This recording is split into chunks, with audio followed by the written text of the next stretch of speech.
ಪ್ರೀತಿಯ ಕೇಳುಗರಿಗೆ ನಮ್ಮ ಚಾನಲ್ಗೆ ಸ್ವಾಗತ. ನೀವು ನಮ್ಮ ಚಾನಲ್ಗೆ ಹೊಸಬರಾಗಿದ್ದರೆ ದಯವಿಟ್ಟು ಸಬ್ಸ್ಕ್ರೈಬ್ ಮಾಡಿಕೊಳ್ಳಿ. ಒಂದು ಮಹಿಳಾ SP ಅವರ ಬಳಿ ಒಂದೇ ಹಳ್ಳಿಯಿಂದ ತುಂಬ ಕಂಪ್ಲೇಂಟ್ ಲೆಟರ್ಗಳು ಬರುತ್ತಿದ್ದವು. ಆ ಕಂಪ್ಲೇಂಟ್ ಪತ್ರದಲ್ಲಿ ಎಲ್ಲರೂ ಒಂದೇ ರೀತಿಯಲ್ಲಿ ಫಿರ್ಯಾದಿಯನ್ನು ನೀಡುತ್ತಿದ್ದರು. ನಮ್ಮ ಹಳ್ಳಿಯ ಯಾವುದೇ ಹುಡುಗಿ ದೊಡ್ಡವಳಾಗುತ್ತಿದ್ದಂತೆ ಅವಳು ಗರ್ಭಿಣಿಯಾಗುತ್ತಾಳೆ. ಅವಳು ಹೇಗೆ ಪ್ರೆಗ್ನೆಂಟ್ ಆಗುತ್ತಾಳೋ ಗೊತ್ತಾಗುತ್ತಿಲ್ಲ. ನಾವು ಎಷ್ಟೇ ಕಣ್ಣಲ್ಲಿ ಕಣ್ಣಿಟ್ಟು ವಯಸ್ಸಿಗೆ ಬಂದ ಹುಡುಗಿಯರನ್ನು ನೋಡಿಕೊಂಡರೂ ಕೂಡ ಅವರು ಪ್ರೆಗ್ನೆಂಟ್ ಆಗುತ್ತಿದ್ದಾರೆ. ಯಾರೊಂದಿಗೂ ಅವರಿಗೆ ಅಫೇರ್ ಇಲ್ಲ ಅಥವಾ ಯಾವ ಹುಡುಗರೊಂದಿಗೆ ಕೂಡ ಅವರು ಮಾತನಾಡುವುದಿಲ್ಲ. ಅವರಿಗೆ ಮದುವೆ ಕೂಡ ಆಗಿಲ್ಲ. ಯಾರೂ ಕೂಡ ನಮ್ಮ ಮನೆಗೆ ಬಂದು ಹೋಗಿ ಮಾಡುತ್ತಿಲ್ಲ. ಹುಡುಗಿಯರನ್ನು ಕೂಡ ನಾವು ಹೊರಕ್ಕೆ ಬಿಡುತ್ತಿಲ್ಲ. ಆದರೂ ಏಕೆ ಇವರೆಲ್ಲ ಪ್ರೆಗ್ನೆಂಟ್ ಆಗುತ್ತಿದ್ದಾರೆ ಎಂದು ನಮಗೊಂದು ಅರ್ಥವಾಗುತ್ತಿಲ್ಲ. ಒಬ್ಬರಾದ ಮೇಲೆ ಒಬ್ಬರಂತೆ ತರುಣಿಯರು ಪ್ರೆಗ್ನೆಂಟ್ ಆಗುತ್ತಿದ್ದಾರೆ. ಇದರಿಂದ ನಮ್ಮ ಹಳ್ಳಿಯಲ್ಲಿರುವ ಎಲ್ಲರೂ ಚಿಂತೆಗೊಳಗಾಗಿದ್ದಾರೆ. ದಯವಿಟ್ಟು ನೀವೇ ನಮ್ಮ ಈ ಸಮಸ್ಯೆಗೆ ಪರಿಹಾರ ನೀಡಬೇಕು. ಆಗ ಮಹಿಳಾ SP ತುಂಬ ಚಿಂತೆಗೊಳಗಾಗಿ ಗಾಢವಾದ ಯೋಚನೆಯಲ್ಲಿ ಮುಳುಗಿದರು. ಗಂಭೀರವಾಗಿ ಯೋಚಿಸತೊಡಗಿದರು. ಇದು ತುಂಬ ವಿಚಿತ್ರವಾಗಿದೆ. ಅಷ್ಟಕ್ಕೂ ಹುಡುಗಿ ಹೇಗೆ ಪ್ರೆಗ್ನೆಂಟ್ ಆಗಲು ಸಾಧ್ಯ? ಹುಡುಗಿಯರು ತಮ್ಮಷ್ಟಕ್ಕೆ ಪ್ರೆಗ್ನೆಂಟ್ ಆಗಲು ಸಾಧ್ಯವಿಲ್ಲ. ಎರಡು ಕೈ ಸೇರಿದರೆ ಮಾತ್ರ ಚಪ್ಪಾಳೆ ಬರುವುದು. ಹಾಗೆ ಇದು ಕೂಡ. ಇದರಲ್ಲಿ ಏನೋ ರಹಸ್ಯ ಅಡಗಿದೆ. ಆ ರಹಸ್ಯವನ್ನು ಭೇದಿಸಲೇಬೇಕು ಎಂದು ಅಂದುಕೊಂಡು ಮೇಡಮ್ ಒಂದು ಬಹುದೊಡ್ಡ ಕಾರ್ಯಾಚರಣೆ ನಡೆಸಲು ತೀರ್ಮಾನಿಸಿದರು. ಅದೇ ಹಳ್ಳಿಗೆ ಹೋಗಿ ಹೆಣ್ಣು ಮಕ್ಕಳು ಹೇಗೆ ಪ್ರೆಗ್ನೆಂಟ್ ಆಗುತ್ತಾರೆಂದು ಎಲ್ಲ ಕಡೆಗೂ ಕೂಲಂಕುಷವಾಗಿ ವಿಚಾರಣೆ ನಡೆಸಿದರು. ಈ ಎಲ್ಲ ಸತ್ಯವನ್ನು ಈ ವಿಡಿಯೋದ ಮೂಲಕ ತಿಳಿದುಕೊಳ್ಳೋಣ. ಇದೊಂದು ಮಧ್ಯಪ್ರದೇಶದಲ್ಲಿ ನಡೆದ ಸತ್ಯ ಘಟನೆಯಾಗಿದೆ. ಇದು ಮಧ್ಯಪ್ರದೇಶದ ಹಿಮಾಪುರ ಪೊಲೀಸ್ ಠಾಣಾ ವ್ಯಾಪ್ತಿಯ ಹರಿದಾಸಪುರ ಹಳ್ಳಿಯಲ್ಲಿ ನಡೆದ ಸತ್ಯ ಘಟನೆಯಾಗಿದೆ. ಹರಿದಾಸಪುರ ಇದು ಒಂದು ಚಿಕ್ಕ ಹಳ್ಳಿಯಾಗಿದೆ. ಈ ಹಳ್ಳಿಯಲ್ಲಿ ಹುಡುಗಿ ದೊಡ್ಡವಳಾಗುತ್ತಿದ್ದಂತೆ ಪ್ರೆಗ್ನೆಂಟ್ ಆಗುತ್ತಿದ್ದರು. ಇದೇ ವಿಷಯಕ್ಕಾಗಿ ಹಳ್ಳಿಯಲ್ಲಿ ಎಲ್ಲರೂ ತುಂಬ ಚಿಂತೆಗೊಳಗಾಗಿದ್ದರು. ಆದ್ದರಿಂದ ಅವರು ಹಳ್ಳಿಯಲ್ಲಿ ತುಂಬ ಜಾಗರೂಕತೆಯಿಂದ ಇರಲು ಶುರು ಮಾಡಿದರು. ಎಲ್ಲರೂ ತಮ್ಮ ತಮ್ಮ ಹೆಣ್ಣು ಮಕ್ಕಳ ಮೇಲೆ ಯಾವ ರೀತಿ ಹದ್ದಿನ ಕಣ್ಣಿಟ್ಟಿದ್ದರೆಂದರೆ ಹಗಲು ರಾತ್ರಿ ಅವರು ತಮ್ಮ ಹುಡುಗಿಯರ ಬಗ್ಗೆಯೇ ಯೋಚಿಸುತ್ತಿದ್ದರು. ಎಂದಿಗೂ ತಮ್ಮ ಹೆಣ್ಣು ಮಕ್ಕಳನ್ನು ಒಬ್ಬಂಟಿಯಾಗಿ ಮನೆಯಿಂದ ಹೊರಕ್ಕೆ ಬಿಡುತ್ತಿರಲಿಲ್ಲ ಅಥವಾ ಯಾವುದೇ ವ್ಯಕ್ತಿಯನ್ನು ತಮ್ಮ ಮನೆಗೆ ಬರಲು ಬಿಡುತ್ತಿರಲಿಲ್ಲ. ಏಕೆಂದರೆ ಅವರಿಗೆಲ್ಲ ಒಂದೇ ವಿಷಯದ ಬಗ್ಗೆ ಹೆದರಿಕೆ ಇತ್ತು. ಎಲ್ಲಾದರೂ ನಮ್ಮ ಹುಡುಗಿಯು ಕೂಡ ಪ್ರೆಗ್ನೆಂಟ್ ಆದರೆ ಏನು ಗತಿ ಎಂದು ಯೋಚಿಸುತ್ತಿದ್ದರು. ಆದರೆ ಯಾರು ಮನೆಗೆ ಬರುತ್ತಿರಲಿಲ್ಲ ಅಥವಾ ಹುಡುಗಿ ಒಬ್ಬಂಟಿಯಾಗಿ ಮನೆಯಿಂದ ಹೊರಗೆ ಹೋಗುತ್ತಿರಲಿಲ್ಲ. ಆದರೂ ಒಂದು ದಿನ ಒಂದು ಹುಡುಗಿಗೆ ಹೊಟ್ಟೆ ನೋವು ಕಾಣಿಸಿಕೊಂಡಿತು. ನಂತರ ಅವಳನ್ನು ಹಾಸ್ಪಿಟಲ್ಗೆ ಸಾಗಿಸಿದರು. ಹಾಸ್ಪಿಟಲ್ನಲ್ಲಿ ಡಾಕ್ಟರ್ ಚೆಕಪ್ ಮಾಡಿ ಹುಡುಗಿ ಪ್ರೆಗ್ನೆಂಟ್ ಎಂದು ಹೇಳಿದರು. ಈ ಮಾತು ಕೇಳಿ ಆ ಹುಡುಗಿಯ ತಂದೆ ತುಂಬ ಚಿಂತೆಗೊಳಗಾದರು. ಅಳಲು ಶುರು ಮಾಡಿದರು. ಅವರ ಹೆಸರು ಲಾಲ್ ಸಿಂಗ್ ಎಂದಾಗಿತ್ತು. ಅವರು ಯೋಚಿಸಿದರು, ಈಗ ನಾನು ಈ ಸಮಾಜದಲ್ಲಿ ಮುಖ ಎತ್ತಿ ಹೇಗೆ ತಿರುಗಲಿ? ಈಗ ಜನರಿಗೆ ಏನು ಹೇಳಲಿ? ನನ್ನ ಹುಡುಗಿಯದು ಕೂಡ ಏನು ತಪ್ಪಿಲ್ಲ. ಯಾರು ಬಂದು ಹೋಗಿ ಮಾಡುತ್ತಿಲ್ಲ. ಎಲ್ಲ ಸಮಯದಲ್ಲೂ ನಾನು ನನ್ನ ಮಗಳ ಜೊತೆಗಿರುತ್ತೇನೆ. ಆದರೂ ಹೀಗೆ ಕಾಯಿತು ಎಂದು ತುಂಬ ಚಿಂತೆಗೊಳಗಾದನು ಮತ್ತು ತನ್ನ ಮಗಳಲ್ಲಿ ಕೇಳಿದನು, ಮಗಳೇ, ನೀನು ಯಾರೊಂದಿಗಾದರೂ ಭೇಟಿಯಾಗುತ್ತಿದ್ದೀಯಾ? ನೀನು ಯಾರನ್ನಾದರೂ ಇಷ್ಟಪಟ್ಟಿದ್ದೀಯಾ? ನಿನಗೆ ಪ್ರೇಮಿ ಇದ್ದಾನೆಯೇ? ನೀನು ಅವನೊಂದಿಗೆ ಭೇಟಿಯಾಗುತ್ತಿದ್ದೀಯಾ ಎಂದಾಗ ಆ ಹುಡುಗಿ ಅಳತೊಡಗಿದಳು ಮತ್ತು ಹೇಳಿದಳು, ಅಪ್ಪಾಜಿ, ನಾನು ಆ ರೀತಿ ಏನು ಮಾಡಿಲ್ಲ. ಮತ್ತು ನಿನಗಂತೂ ಗೊತ್ತೇ ಇದೆ, ಹಳ್ಳಿಯಲ್ಲಿ ತುಂಬ ಜನ ಹೆಣ್ಣು ಮಕ್ಕಳು ದೊಡ್ಡವರಾದವರೇ ಸ್ವತಃ ತಮ್ಮಷ್ಟಕ್ಕೆ ಪ್ರೆಗ್ನೆಂಟ್ ಆಗುತ್ತಿದ್ದಾರೆ. ಅವರೆಲ್ಲ ಯಾರೊಂದಿಗೂ ಅಫೇರ್ ಇಟ್ಟುಕೊಂಡಿದ್ದೇವೆ ಎಂದು ಹೇಳುತ್ತಿದ್ದಾರೆಯೇ? ಆ ರೀತಿ ಏನೂ ಇಲ್ಲ ಅಪ್ಪಾಜಿ. ನಾನು ಯಾರನ್ನೂ ಪ್ರೇಮಿಸುತ್ತಿಲ್ಲ. ಅಷ್ಟಕ್ಕೂ ನಾನು ಹೇಗೆ ಪ್ರೆಗ್ನೆಂಟ್ ಆದೆನೋ ನನಗೊಂದು ಅರ್ಥವಾಗುತ್ತಿಲ್ಲ. ಈ ವಿಷಯಕ್ಕಾಗಿ ಹಳ್ಳಿಯಲ್ಲಿ ತುಂಬ ಕೋಲಾಹಲವೇ ಉಂಟಾಯಿತು. ಎಲ್ಲರಿಗೂ ಒಂದೇ ಚಿಂತೆ ಕಾಡುತ್ತಿತ್ತು.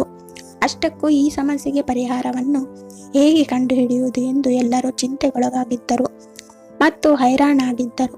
ಸಂಜೆ ಕತ್ತಲಾಗುವ ಮೊದಲೇ ಎಲ್ಲರೂ ತಮ್ಮ ತಮ್ಮ ಮನೆಯ ಬಾಗಿಲನ್ನು ಬಂದ್ ಮಾಡಿಕೊಳ್ಳುತ್ತಿದ್ದರು ಮತ್ತು ತಮ್ಮ ತಮ್ಮ ಹುಡುಗಿಯರನ್ನು ಕಾವಲು ಕಾಯುತ್ತಿದ್ದರು. ಆದರೆ ಇದಾದ ಮೇಲೂ ಕೂಡ ಅವರಿಗೆ ಯಾವುದರ ಬಗ್ಗೆ ಹೆದರಿಕೆ ಇತ್ತೋ ಅದೇ ಅವರ ಹೆಣ್ಣು ಮಕ್ಕಳೊಂದಿಗೆ ನಡೆದು ಹೋಗುತ್ತದೆ. ಪುನಃ ಅದೇ ರೀತಿಯ ಘಟನೆ ನಡೆದು ಹೋಗಿರುತ್ತದೆ. ಆಗ ಲಾಲ್ ಸಿಂಗ್ ನಿರೂಪಾಯನಾಗಿ ಒಂದು ಕಂಪ್ಲೇಂಟ್ ಪತ್ರವನ್ನು ಬರೆಸಿಕೊಂಡು ಸಿಟಿಯ ಮಹಿಳಾ SP ಸಂಧ್ಯಾ ಚೌಧರಿ ಅವರ ಬಳಿ ತನ್ನ ಮಗಳನ್ನು ಕರೆದುಕೊಂಡು ಬಂದನು. ಅವರ ಬಳಿ ಬಂದು ಅಳತೊಡಗಿದನು ಮತ್ತು ಕೈ ಜೋಡಿಸಿ ವಿನಂತಿ ಮಾಡಿಕೊಂಡನು. ಮೇಡಮ್ ಅವರೇ, ನಾವು ತುಂಬಾ ಚಿಂತೆಗೀಡಾಗಿದ್ದೇವೆ. ನಾವೊಂದೇ ಅಲ್ಲ, ನಮ್ಮ ಹಳ್ಳಿಯ ಎಲ್ಲರೂ ಚಿಂತೆಯಲ್ಲಿ ಮುಳುಗಿದ್ದಾರೆ. ಹರಿದಾಸಪುರದ ಯಾವುದೇ ಹೆಣ್ಣು ಮಕ್ಕಳು ದೊಡ್ಡವರಾದ ತಕ್ಷಣ ಅವರು ಪ್ರೆಗ್ನೆಂಟ್ ಆಗುತ್ತಾರೆ. ಎಲ್ಲರೂ ಇದರಿಂದಾಗಿ ತುಂಬಾ ಹೈರಾಣಾಗಿದ್ದಾರೆ. ಎಲ್ಲರೂ ಮನೆಯಲ್ಲಿಯೇ ಇದ್ದು ತಮ್ಮ ತಮ್ಮ ಹೆಣ್ಣು ಮಕ್ಕಳನ್ನು ಕಾವಲು ಕಾಯುತ್ತಿದ್ದಾರೆ. ಅವರ ಮೇಲೆ ಹದ್ದಿನ ಕಣ್ಣು ಇಟ್ಟಿದ್ದಾರೆ. ಹೆಣ್ಣು ಮಕ್ಕಳಿಗೆ ಮನೆಯಿಂದ ಹೊರ ಹೋಗಲು ಬಿಡುತ್ತಿಲ್ಲ.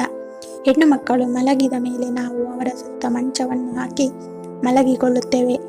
ಆದರೂ ನಮ್ಮೆಲ್ಲ ಹುಡುಗಿಯರು ಏಕೆ ಪ್ರೆಗ್ನೆಂಟ್ ಆಗುತ್ತಾರೆ? ನಮಗೆ ಒಂದು ಅರ್ಥವಾಗುತ್ತಿಲ್ಲ. ಇವರ ಮಾತು ಕೇಳಿ ಮಹಿಳಾ SP ಅಚ್ಚರಿಗೊಂಡರು. ಒಂದು ಕಡೆ ಅವರಿಗೆ ನಗು ಕೂಡ ಬಂತು, ಮತ್ತೊಂದು ಕಡೆ ತುಂಬಾ ಸಿಟ್ಟು ಬಂದಿತು ಮತ್ತು ಹೇಳಿದರು, ನಿಮಗೇನು ಹುಚ್ಚು ಹಿಡಿದಿದೆಯೇ? ಯಾವುದೇ ಹುಡುಗಿ ಪುರುಷನ ಸಂಪರ್ಕವಿಲ್ಲದೆ ಹೇಗೆ ಪ್ರೆಗ್ನೆಂಟ್ ಆಗುತ್ತಾಳೆ? ಎಂಥ ಮೂರ್ಖತನದ ಮಾತನಾಡುತ್ತಿದ್ದೀಯಾ? ನಿನ್ನ ಹುಡುಗಿಗೆ ಯಾರದೋ ಜೊತೆ ಅಕ್ರಮ ಸಂಬಂಧವಿರಬೇಕು ಅಥವಾ ಯಾರನ್ನಾದರೂ ಪ್ರೇಮಿಸಿರಬೇಕು. ಆಗ ಲಾಲ್ ಸಿಂಗ್ ಕೈ ಜೋಡಿಸಿ ಹೇಳಿದನು, ಮೇಡಮ್ ಅವರೇ, ನನ್ನ ಮಗಳಿಗೊಂದೇ ಈ ರೀತಿಯ ಪರಿಸ್ಥಿತಿ ಬಂದಿಲ್ಲ. ಹಳ್ಳಿಯ ಬೇರೆ ಎಷ್ಟೋ ಹುಡುಗಿಯರು ದೊಡ್ಡವರಾಗುತ್ತಿದ್ದಂತೆ ಪ್ರೆಗ್ನೆಂಟ್ ಆಗುತ್ತಿದ್ದಾರೆ. ನಾನು ನಿಜವಾಗಲೂ ಸತ್ಯವನ್ನೇ ಹೇಳುತ್ತಿದ್ದೇನೆ. ಇದು ನನ್ನ ಮಗಳ ಸ್ಥಿತಿಯೊಂದೇ ಅಲ್ಲ, ಬದಲಾಗಿ ಹಳ್ಳಿಯ ಇನ್ನು 20ರಿಂದ 25 ಹೆಣ್ಣು ಮಕ್ಕಳು ಪ್ರೆಗ್ನೆಂಟ್ ಆಗಿದ್ದಾರೆ. ಅವರು ಯಾರಿಗೂ ಮದುವೆಯಾಗಿಲ್ಲ. ಅವರಿಗೆ ಬೇರೆ ಯಾವ ಅಕ್ರಮ ಸಂಬಂಧ ಕೂಡ ಇಲ್ಲ. ಎಲ್ಲ ಹುಡುಗಿಯರು ಮದುವೆಯಾಗದೆ ಪ್ರೆಗ್ನೆಂಟ್ ಆಗುತ್ತಿದ್ದಾರೆ ಎಂದು ತಿಳಿದು ಮಹಿಳಾ SP ತುಂಬಾ ಚಿಂತೆಗೊಳಗಾಗಿದ್ದರು. ಅಷ್ಟಕ್ಕೂ ಇದು ಹೇಗೆ ಸಾಧ್ಯ?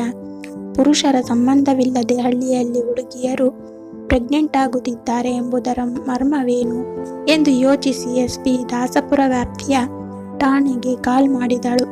ನಿಮ್ಮ ದಾಸಪುರ ಎಂಬ ಹಳ್ಳಿಯಲ್ಲಿ ವಯಸ್ಸಿಗೆ ಬಂದ ಹುಡುಗಿಯರು ಹೇಗೆ ಪ್ರೆಗ್ನೆಂಟ್ ಆಗುತ್ತಿದ್ದಾರೆ ಎಂಬುದರ ಬಗ್ಗೆ ತನಿಖೆ ನಡೆಸಿ ದಾಸಪುರಕ್ಕೆ ಹೋಗಿ ಮಾಹಿತಿಯನ್ನು ಕಲೆ ಹಾಕಿ ಅಷ್ಟಕ್ಕೂ ಇದರ ರಹಸ್ಯವೇನೆಂದು ಭೇದಿಸಿರಿ ಮತ್ತು ಪ್ರೆಗ್ನೆಂಟ್ ಆಗುತ್ತಿರುವ ಆ ಹುಡುಗಿಯರಿಗೆ ಪ್ರೇಮಿ ಇದ್ದಾನೆಯೇ? ಅವರು ಯಾರೊಂದಿಗೆಲ್ಲ ಭೇಟಿಯಾಗುತ್ತಿದ್ದರು? ಯಾರಿಗಾದರೂ ಅಕ್ರಮ ಸಂಬಂಧವಿದೆಯೇ? ಎಲ್ಲ ಮಾಹಿತಿಯನ್ನು ಕಲೆ ಹಾಕಿ ನಂತರ ಪೊಲೀಸರು ಹಳ್ಳಿಗೆ ಭೇಟಿ ಕೊಟ್ಟರು ಮತ್ತು ತನಿಖೆ ಮಾಡಲು ಶುರು ಮಾಡಿದರು. ಆಗ ಎಲ್ಲರೂ ಒಟ್ಟಿಗೆ ಸೇರಿ ಪೊಲೀಸರಲ್ಲಿ ವಿನಂತಿ ಮಾಡಿಕೊಂಡರು. ಎಲ್ಲರೂ ಹೇಳಿದರು, ಸಾಹೇಬ್ರೆ, ಒಬ್ಬ ಹುಡುಗಿಗೆ ಈ ರೀತಿಯಾಗಿದ್ದರೆ ನಾವು ಒಪ್ಪಿಕೊಳ್ಳುತ್ತಿದ್ದೆವು. ಆದರೆ ಯಾವ ಹುಡುಗಿ ವಯಸ್ಸಿಗೆ ಬರುತ್ತಾಳೋ ಮೊದಲು ಅವಳ ಹೊಟ್ಟೆಯಲ್ಲಿ ನೋವು ಕಾಣಿಸಿಕೊಳ್ಳುತ್ತದೆ. ನಾವು ಆ ಹುಡುಗಿಯನ್ನು ಆಸ್ಪತ್ರೆಗೆ ಕರೆದುಕೊಂಡು ಹೋಗುತ್ತೇವೆ. ಆಗ ಅಲ್ಲಿ ಡಾಕ್ಟರ್ ಅವಳು ಪ್ರೆಗ್ನೆಂಟ್ ಆಗಿರುವುದನ್ನು ದೃಢಪಡಿಸುತ್ತಾರೆ. ಒಂದಿಬ್ಬರು ಹುಡುಗಿಯರ ಬಗ್ಗೆ ಹೀಗಾದರೆ ನಮ್ಮ ಹುಡುಗಿಯರದೇ ತಪ್ಪಿರಬಹುದು ಎಂದು ಒಪ್ಪಿಕೊಳ್ಳುತ್ತೇವೆ. ಆದರೆ ಎಲ್ಲ ಹುಡುಗಿಯರು ಪ್ರೆಗ್ನೆಂಟ್ ಆದರೆ ನಾವು ಇದನ್ನು ಹೇಗೆ ಒಪ್ಪಿಕೊಳ್ಳಬೇಕು? ನೀವೇ ಹೇಳಿ. ಮತ್ತೆ ನಾವು ಹಗಲು ರಾತ್ರಿ ನಮ್ಮ ಉಳಿದ ಹುಡುಗಿಯರ ಸುತ್ತ ಕಾವಲು ಇರುತ್ತೇವೆ. ಎಂದಿಗೂ ಅವರು ಮನೆಯಿಂದ ಒಂಟಿಯಾಗಿ ಹೊರ ಹೋಗದಂತೆ ನೋಡಿಕೊಳ್ಳುತ್ತೇವೆ.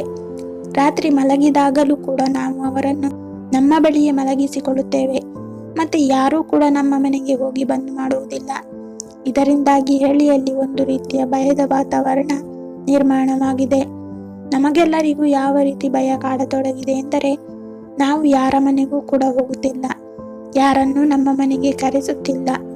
ಪೊಲೀಸರು ಕೂಡ ಹಳ್ಳಿಯವರ ಮಾತನ್ನು ಕೇಳಿ ತುಂಬಾ ಚಿಂತೆಗೊಳಗಾದರು ಮತ್ತು ಎಲ್ಲ ಮಾಹಿತಿಯನ್ನು ತೆಗೆದುಕೊಂಡು ಪೊಲೀಸರು ಅಲ್ಲಿಂದ ಹೊರಟು ಬಂದರು ಮತ್ತು SP ಸಂಧ್ಯಾ ಚೌಧರಿ ಮೇಡಮ್ ಅವರ ಬಳಿಗೆ ಹೋಗಿ ಠಾಣೆಯ ಇನ್ಸ್ಪೆಕ್ಟರ್ಗೆ ಹೇಳಿದನು, ಮೇಡಮ್ ಅವರೇ, ನಾವು ಕೂಡ ಈ ವಿಷಯವನ್ನು ಕೇಳಿ ತುಂಬಾ ಚಿಂತೆಗೊಳಗಾಗಿದ್ದೇವೆ. ನಾವು ಅಲ್ಲಿ ತನಿಖೆ ಮಾಡಲು ಶುರುವಿಟ್ಟುಕೊಂಡಾಗ ಹಳ್ಳಿಯ ಎಲ್ಲರೂ ಸೇರಿ ನಮ್ಮ ಬಳಿ ಬಂದಿದ್ದರು ಮತ್ತು ಅವರು ಹೇಳಿದರು, ನಾವು ನಮ್ಮ ಹೆಣ್ಣು ಮಕ್ಕಳ ಮೇಲೆ ಹದ್ದಿನ ಕಣ್ಣಿಟ್ಟಿರುತ್ತೇವೆ ಮತ್ತು ನಮ್ಮ ಹುಡುಗಿಯರಿಗೆ ಯಾರೊಂದಿಗೂ ಅಫೇರ್ ಇಲ್ಲ. ಕೇವಲ ಒಂದಿಬ್ಬರು ಹುಡುಗಿಯರೊಂದಿಗೆ ಈ ರೀತಿ ನಡೆಯುವುದಿಲ್ಲ. ಬದಲಾಗಿ ಇಡೀ ಹಳ್ಳಿಯ ಹುಡುಗಿಯರೆಲ್ಲರೂ ಯೌವನಕ್ಕೆ ಕಾಲಿಟ್ಟ ತಕ್ಷಣ ಗರ್ಭಿಣಿಯರಾಗುತ್ತಾರೆ. ಇದನ್ನು ಕೇಳಿ SP ಮೇಡಮ್ ಅವರು ಕೂಡ ಈಗ ಬ್ಲಾಂಕ್ ಆದರು. ಇಡೀ ಊರಿಗೆ ಊರು ಹೀಗೆ ಆಗಲು ಹೇಗೆ ಸಾಧ್ಯ? ಮೇಡಮ್ ಅವರ ತಲೆಯಲ್ಲಿ ಹುಳ ಬಿಟ್ಟ ಹಾಗೆ ಆಯಿತು. ಆಗ SP ಮೇಡಮ್ ಯೋಚಿಸಿದರು, ಇದರಲ್ಲಿ ಏನೋ ಒಂದು ರಹಸ್ಯ ಅಡಗಿರಬೇಕು ಅಥವಾ ಈ ಹುಡುಗಿಯರೇ ಏನನ್ನು ಮುಚ್ಚಿಡುತ್ತಿದ್ದಾರೆ. ಅವಶ್ಯವಾಗಿ ಇವರೊಂದಿಗೆ ಅಫೇರ್ ಇರಬೇಕು.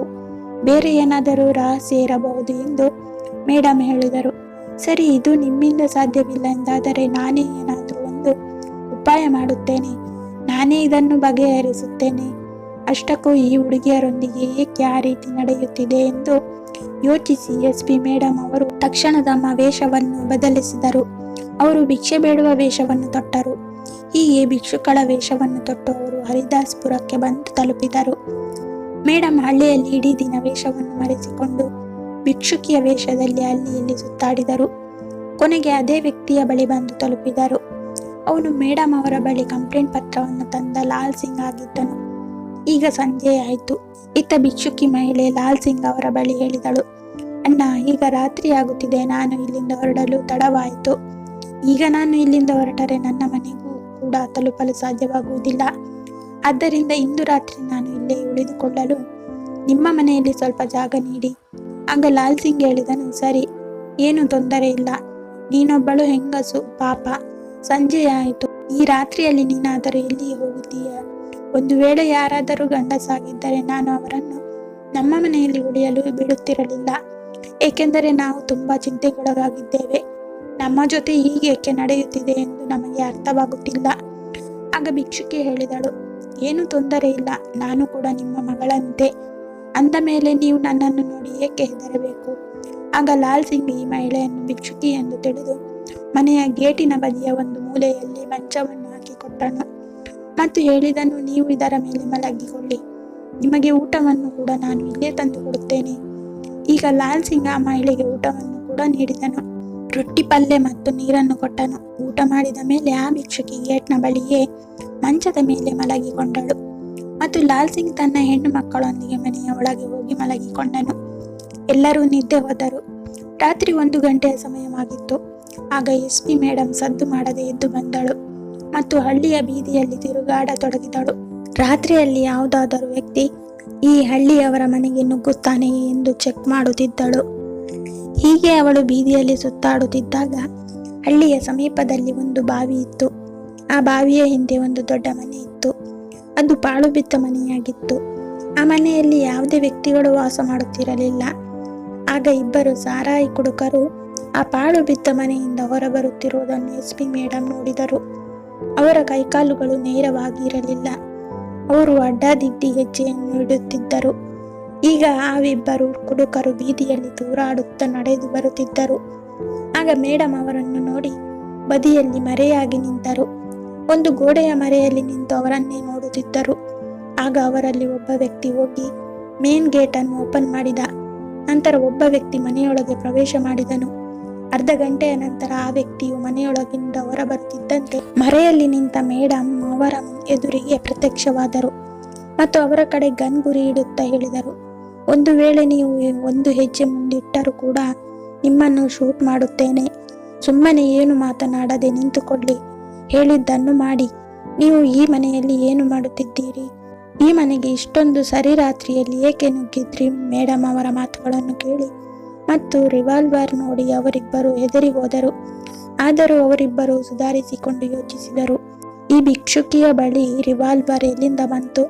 ನಮ್ಮ ದಾರಿಗೆ ಅಡ್ಡ ಬರಬೇಡ, ನಮ್ಮಲ್ಲೂ ಕೂಡ ಗನ್ ಇದೆ, ನಾವು ಕೂಡ ನಿನಗೆ ಶೂಟ್ ಮಾಡುತ್ತೇವೆ ಎಂದರು. ಅವರ ಬಳಿ ಪಿಸ್ತೂಲ್ ಇರಲಿಲ್ಲ. ಆದರೂ ಅವರು ಮೇಡಮ್ಗೆ ಧಮಕಿ ಹಾಕಿದರು. ಆಗ ಮೇಡಮ್ ಅವರ ಕಾಲ ಬಳಿ ಒಂದು ರೌಂಡ್ ಫೈರ್ ಮಾಡಿದರು. ಆಗ ಅವರಿಬ್ಬರು ಹೆದರಿ ನಿಂತ ಜಾಗದಲ್ಲಿಯೇ ನಿಂತರು. ಗುಂಡಿನ ಸದ್ದು ಕೇಳುತ್ತಿದ್ದಂತೆ ಹಳ್ಳಿಯ ಜನರೆಲ್ಲರೂ ತಕ್ಷಣ ನಿದ್ದೆಯಿಂದ ಎದ್ದರು. ಮೇಡಮ್ ಆ ಇಬ್ಬರು ಆಗಂತುಕರ ತಲೆಗೆ ಗನ್ ಗುರಿ ಇಟ್ಟು ಎಲ್ಲಿ ನಿಂತಿದ್ದರೋ ಆ ಜಾಗಕ್ಕೆ ಹಳ್ಳಿಯ ಜನರೆಲ್ಲರೂ ಬಂದು ಸೇರತೊಡಗಿದರು. ಮೇಡಮ್ ಅವರಿಬ್ಬರ ತಲೆಗೆ ಗನ್ ಗುರಿ ಇಟ್ಟು ನಿಂತಿದ್ದರು. ಆ ಕಡೆಯಿಂದ ಲಾಲ್ ಸಿಂಗ್ ಮನೆಯಿಂದ ಹೊರ ಬಂದವನೇ ಹೇಳಿದನು, ಅರೆ, ಈ ಭಿಕ್ಷುಕಿ ನಮ್ಮ ಮನೆಯಲ್ಲಿ ರಾತ್ರಿ ಉಳಿದುಕೊಂಡಿದ್ದಳು. ಇವಳಿಗೆ ನಾನು ರಾತ್ರಿ ಊಟ ಬಡಿಸಿದ್ದೆ. ಇವಳಿಗೆ ಮಲಗಲು ಮಂಚವನ್ನು ಕೂಡ ನೀಡಿದ್ದೆ. ಆದರೆ ಇವಳ ಕೈಗೆ ಗನ್ ಹೇಗೆ ಬಂತು? ಆಗ ಅವಳು ಹೇಳಿದಳು, ನೀವು ಮೊದಲು ಇವರಿಬ್ಬರನ್ನು ಹಿಡಿದುಕೊಳ್ಳಿ ಎಂದಾಗ ಹಳ್ಳಿಯವರೆಲ್ಲ ಸೇರಿ ಆ ಇಬ್ಬರು ಆಗಂತುಕರನ್ನು ಹಿಡಿದುಕೊಂಡರು. ತಕ್ಷಣ ಮೇಡಮ್ ಪೊಲೀಸ್ ಠಾಣೆಗೆ ಕಾಲ್ ಮಾಡಿದಳು. ನಂತರ ಅಲ್ಲಿಗೆ ಹಲವಾರು ಠಾಣೆಗಳ ಪೊಲೀಸರು ಗಾಡಿಯಲ್ಲಿ ಬಂದರು. ಆ ಇಬ್ಬರು ಕುಡುಕರನ್ನು ಅರೆಸ್ಟ್ ಮಾಡಿಸಿ ಮೇಡಮ್ ಹೇಳಿದರು, ನಾನು ಯಾವುದೇ ಭಿಕ್ಷುಕಿ ಅಲ್ಲ. ಅಥವಾ ನಾನು ಭಿಕ್ಷೆ ಬೇಡಲು ಈ ಹಳ್ಳಿಗೆ ಬಂದಿಲ್ಲ. ಈ ಲಾಲ್ ಸಿಂಗ್ ನನ್ನ ಬಳಿ ಒಂದು ಕಂಪ್ಲೇಂಟ್ ತೆಗೆದುಕೊಂಡು ಬಂದಿದ್ದರು. ಅವನಲ್ಲದೆ ಇಡೀ ಹಳ್ಳಿಯ ಕಂಪ್ಲೇಂಟ್ಗಳು ನನ್ನ ಬಳಿ ಬರುತ್ತಿದ್ದವು. ಆದ್ದರಿಂದ ನಾನು ವೇಷ ಮರೆಸಿಕೊಂಡು ಸತ್ಯ ಬಯಲು ಮಾಡಲು ಇಲ್ಲಿಗೆ ಬರಬೇಕಾಯಿತು.